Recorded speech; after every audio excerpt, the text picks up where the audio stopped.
Tem que olhar aqui bem no fundo, né? Eu já perdi o costume. Fala galera, eu sou a Mabô e hoje voltamos com Explica aí no Justificando. Nesse vídeo vamos falar de um tema que eu sei que vai dividir corações. A gente vai falar de funk, vamos falar de rap, vamos falar de grafite. Vamos falar basicamente de tudo aquilo que muita gente adora xingar e dizer que não é cultura. Eu sei que esse é um tema que divide inclusive as pessoas mais progressistas, mas a gente tá aqui para gerar reflexão.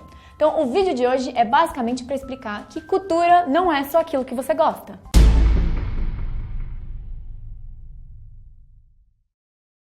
E vamos começar falando do funk. Eu diria que é um estilo que muitas pessoas amam e muitas pessoas amam odiar. Então eu peguei alguns comentários aqui no YouTube, em sites de notícias, só para vocês perceberem o nível da coisa. Vamos lá. Funk é isto.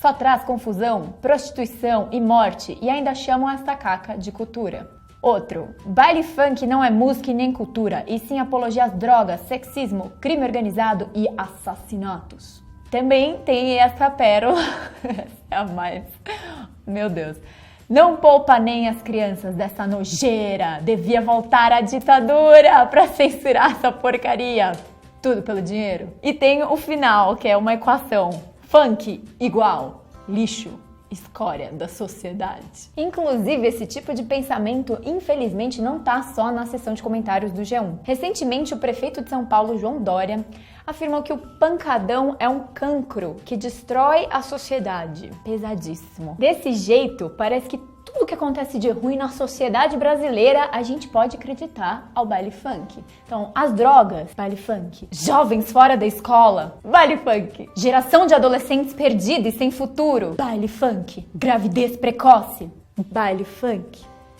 Eu não sei como é que faz. Então parece que acharam um novo bode expiatório para explicar todos os males do Brasil numa espécie de sociologia de botequim muito mal feita. Então, como aqui a gente gosta de sociologia de verdade e não de senso comum, eu trouxe para vocês uma explicação real que explica por que uma manifestação cultural é tão apedrejada. Existe um sociólogo francês chamado Pierre Bourdieu que fez vários estudos sobre essa questão cultural. Basicamente, ele afirma que não existe uma cultura superior à outra. O que ocorre é que algumas culturas são consideradas mais legítimas do que as outras. Isso acontece porque em uma sociedade de classes, os grupos sociais dominantes possuem mais força. Assim, eles conseguem impor os seus valores e a sua concepção de cultura como aquilo que é válido, aquilo que deve ser respeitado socialmente e que vai se tornar um valor universal. Esse processo se chama arbitrário cultural dominante. Partindo das ideias do Bourdieu, a gente tem vários outros exemplos em que a cultura de um grupo ou classe é vista como menos valorosa que as outras. Rebobinando um pouquinho no nosso passado recente, tem um outro estilo musical que também foi taxado como coisa de bandido, marginal, vagabundo, caso de polícia. Chama-se samba. Então talvez muita gente não saiba disso, porque hoje o samba é considerado um grande patrimônio e é super respeitado. Mas como um estilo musical criado por negros moradores de favela, o samba não foi sempre visto como um bem valioso da nossa cultura. As rodas de samba eram alvo de batidas policiais e os sambistas eram perseguidos constantemente por praticar vadiagem. Então esse processo de desvalorizar a cultura negra e a cultura popular não é incomum se a gente parar pra pensar um pouquinho. Então, citando a música, isso acontece porque é som de preto e favelado. E quando toca, ninguém fica parado. Tô brincando. Outra coisa que as pessoas costumam alegar é que nas festas onde se toca funk, a droga rola solta e o crime também. É louco que se você olhar qualquer festival, festinha, balada, rave de classe média, a droga também tá rolando solta e as pessoas compram e usam absolutamente tudo muito à vontade. Mas parece que as pessoas só se importam com isso quando é uma festa frequentada por pessoas sem poder aquisitivo. Então, muito cuidado com esse padrão. Mas você vai me dizer, Mabô, as letras de funk são machistas, ofendem as mulheres. Sim, tem muita letra machista e é inegável que o funk tá cheio de música zoada e ofensiva, assim como quase todos os estilos musicais. Porque nós vivemos em uma sociedade machista e isso inevitavelmente vai se refletir no que a gente vê na TV, dança na festa ou escuta na rádio. Então, o funk é machista, assim como algumas músicas sertanejas que bombam por aí. O funk não é exclusivamente culpado pela cultura do estupro ou pelo machismo no cenário musical. Mas o funk também participa dessa cultura, assim como participam os Beatles, Vinícius de Moraes, Racionais MCs, Lua Santana e tantos outros artistas. Você se considera machista? Sim. A gente acaba sendo criado num sistema machista. Falar que não é mentira, não sou, lógico que é. Claro que é. Então tudo isso que a gente vê nessas e tantas outras letras problemáticas é um espelho do que a gente vive no nosso dia a dia. Isso não quer dizer que a gente tem que aceitar calado, porque esse é o mundo que a gente vive e é o que tem pra hoje. Eu não tô falando isso. É importante que a gente questione as letras que forem ofensivas e faça muito barulho quando algo for sexista. E mais importante ainda é ouvir as mulheres que estão nesse meio, porque o funk não é feito só de visões masculinas e também não se reduz às letras que promovem o maltrato às mulheres. Muita gente que enche a boca pra dizer que o funk só tem música machista nunca foi ouvir as letras da MC Carol, por exemplo, que é uma funkeira incrível, feminista e que inclusive fez uma música falando sobre discriminação contra mulheres. Eu cresci pra ser Carol bandida, represento as mulheres, 100% feminista. Eu cresci pra ser Carol bandida, represento as mulheres, 100% feminista. Então vamos sim ser críticos a tudo aquilo que for violento contra as minas, mas também vamos dar ouvido às mulheres que estão nesse meio, adquirindo uma voz e tornando o funk mais igualitário. Eu acho até meio engraçado, porque uma galera que não dá bola nenhuma porque as feministas falam, de repente fica interessadíssima em denunciar o machismo no funk. Colega, não seja essa pessoa. Então, teve gente outro dia atacando duas companheiras, a Carol Patrocínio e a Clara Verbuck, porque elas fizeram uma análise da música Deu Onda e disseram que não achavam que a música atacava as mulheres. As pessoas ficaram ofendidas, putas da vida, porque só por elas serem feministas, elas deveriam então ter a obrigação de criticar todo e qualquer funk que fosse lançado. Não seja esse cara que fica dizendo, olha lá, disso as feministas não reclamam. Seja menos. A gente sabe pautar as coisas direitinho, é vocês que não estão prestando atenção na gente. Outra coisa que as pessoas adoram falar é que isso não é cultura porque as letras são pobres e porque a melodia é fraca e porque músicos de verdade ficam apavorados com o baixo nível. Eu não sou especialista em música para analisar por esse viés, mas eu repito o título desse vídeo: cultura não é só o que você gosta. Como bem disse a professora da USP, Maria da Graça Jacinto, citando o pensamento do Bourdieu, essa diferença entre o bom gosto e o mau gosto é fruto de uma ordem social injusta que tenta classificar hierarquicamente a cultura dos segmentos sociais. E pra você que acha que não tem nada de artístico nesse meio do funk, se liga nesses dançarinos fazendo passinho. Mano, eles parecem o Michael Jackson dançando. Olha a velocidade que eles estão mexendo nas pernas. Jesus! No mínimo, você tem que admitir que são dançarinos maravilhosos, né? Então, esse e muitos outros passinhos são parte do funk.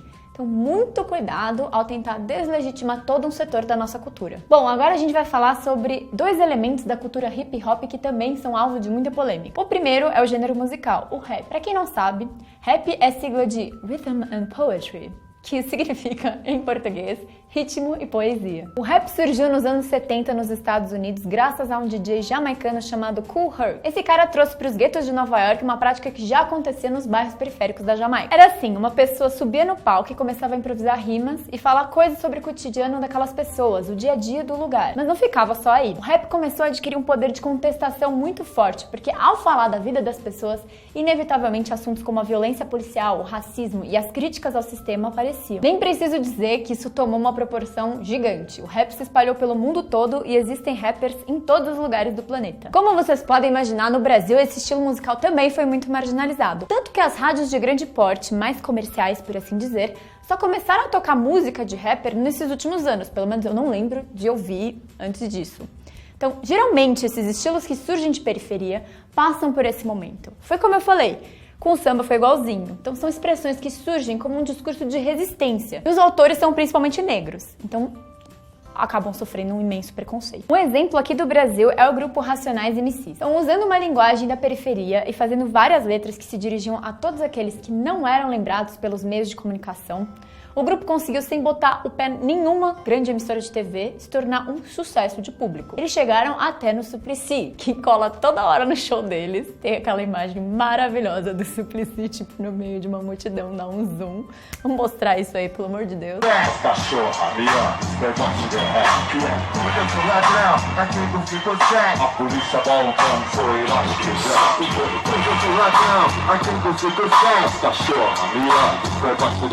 E, inclusive, o Suplicy citava as letras dos Racionais nas comissões do Senado. Não são poucos e já vieram muito loucos. Martrar na crocodilagem, não vão perder viagem. 15 caras lá fora, diversos calibres. e eu apenas com uma 13 tiros automática. Sou eu mesmo e eu, meu Deus e o meu orixá. No primeiro barulho eu vou atirar. Da hora, velho. Os caras conseguiram não só chegar com as letras deles no Senado, eles também venderam milhões de discos no país todo. Pra você que acha que nada disso se compara a música de verdade, 2 álbuns da carreira deles, Sobrevivendo ao Inferno e Chora Agora, Ri Depois, pertencem à lista de 100 álbuns mais importantes da história da música brasileira, segundo a revista Rolling Stone. Eu tô dando aqui o exemplo dos Racionais porque eu acho que eles são um grupo de maior destaque na cena brasileira, mas eu poderia citar vários outros artistas. Então, tem o rapper Sabotagem, que fez trilha sonora para cinema e atuou e ajudou na caracterização dos personagens do filme Carandiru. Tem também o Emicida, que é um cara que veio das batalhas de MC e que no ano passado entrou pra história, colocando vários modelos negros na passarela do São Paulo Fashion Week para estrear a sua própria linha de roupa. O negro é lindo e desde o Jorge bem no meu alforje tem filme mais de 100, pose Kodak Leica, fuge tudo pra que eu hoje regaçasse igual 12 por Angola, Gege e Queto. Fiz com a passarela o que eles fez com a cadeia e com a favela. Enchi de preto, fiz com a passarela o que eles fez com a cadeia e com a favela. Enchi de preto. Chama Du! Com certeza, muitos de vocês já devem ter ouvido que rap não é música, que é muito barulho e que é música de bandido. Isso também é fruto de um olhar preconceituoso. Então, uma letra do Chico Buarque pode ter tanta poesia quanto o verso de um rapper. Eu sei que isso choca você, mas é verdade. Então, se você não acredita em mim, o próprio Chico aderiu ao estilo e começou a tocar nos shows dele a versão que o Criolo, que é um rapper daqui de São Paulo, fez da sua música Cálice. Então, chupa essa manga que até o Chico Buarque tá fazendo rap, gente. Afasta de mim a biqueira, pai. Afasta de mim as biate, pai. Afasta de mim a cocaine, pai. Pois na quebrada escorre sangue, pai. Pai, afasta de mim a biqueira, pai. Afasta de mim as biate. Afasta de mim a cocaine. Pois na quebrada escorre sangue. E mesmo sendo um meio também tomado por homens, tem um monte de mulher trabalhando com isso. Então, só para citar algumas, tem a Carol Conká, Isa Lu, Dori de Oliveira, Luana Hansen, Amanda Negracin, Dani Nega e a Drica Barbosa já deu recado. Drica Barbosa, não se esqueça, se os outros é de tirar o chapéu, nós é de arrancar a cabeça. Para encerrar, temos um outro elemento da cultura hip hop, que é o grafite. Sobre esse, a gente tem algumas coisinhas interessantes para pontuar. A primeira coisa é que grafite e picho não é a mesma coisa. Picho é uma maneira que aquela pessoa encontrou de se eternizar num espaço e não tem função estética de fazer as pessoas sentirem prazer. Pelo contrário. Apesar de vários artistas transitarem entre os dois gêneros, cada estilo tem a sua forma de se comunicar. O grafite é uma expressão das artes plásticas, então é um tipo de arte essencialmente urbano que reflete o cotidiano das pessoas nos muros da cidade. O grafite foi evoluindo ao longo dos anos e foi se tornando cada vez mais um tipo de manifestação artística apreciado pela crítica e elevado a um tipo de arte de alto padrão. Então é importante que as pessoas saibam que o grafite brasileiro é considerado um dos mais renomados do mundo inteiro, porque a cultura do picho e do grafite é muito forte aqui em São Paulo. Aqui que surgiram alguns dos mais respeitados artistas do mundo, como os Gêmeos, Zezão, Nina Pandolfo, Magrela. Então é um trabalho respeitadíssimo justamente porque democratiza o acesso à arte e aproxima a arte da população. Muitos de vocês já devem ter visto no noticiário, né, que aqui em São Paulo a gente está vivendo uma verdadeira guerra contra a arte de rua. O maior mural aberto da América Latina ficava na Avenida 23 de Maio, foi totalmente apagado pela prefeitura, que pintou tudo de cinza. Então, um verdadeiro desrespeito aos artistas e arte de rua que está sendo implementado pelo projeto Cidade Linda, que agora foi carinhosamente apelidado de Cidade Cinza. Nessa brincadeira de passar um monte de tinta cinza, quase 500 obras foram apagadas. Apesar de todo o prestígio que o grafite brasileiro tem internacionalmente, aqui a gente ainda vê uma total desvalorização dessa arte. A gente falou de todas essas manifestações artísticas, gente, porque a gente queria deixar um recado. Não é porque você não gosta de uma coisa e você não aprecia ela, que ela não tem um valor, uma mensagem e um significado. Cultura não tem nada a ver com o seu gosto pessoal. Só porque não foi produzido por artistas da Vila Madalena ou do Leblon, ou só porque não está exposto em museu, Porque não tem uma batida igual ao MPB que você tanto gosta, não significa que não é arte. Se atentem para não reproduzir esses estereótipos contra expressões culturais que também fazem parte da cultura brasileira. O senso comum vai atacar essas expressões justamente por elas serem majoritariamente negras e periféricas. Então, vamos tentar desconstruir esses preconceitos. Procurem conhecer minimamente o trabalho das pessoas antes de cair nessa armadilha de se sentir superior a tudo que vem de um outro lugar da sociedade. Esse foi o Explica Aí nos Justificando de hoje, falando desse tema um pouquinho polêmico. Eu espero que vocês tenham gostado. Deixem sugestões de temas que vocês gostariam de ver no próximo vídeo, que a gente faz uma retomada, uma pesquisa. Enfim, a gente tá muito afim de fazer. Não esqueçam de entrar no canal Explica Aí no YouTube. Vamos deixar o link aqui na descrição. E é isso, gente. Obrigado por nos assistirem. Beijos.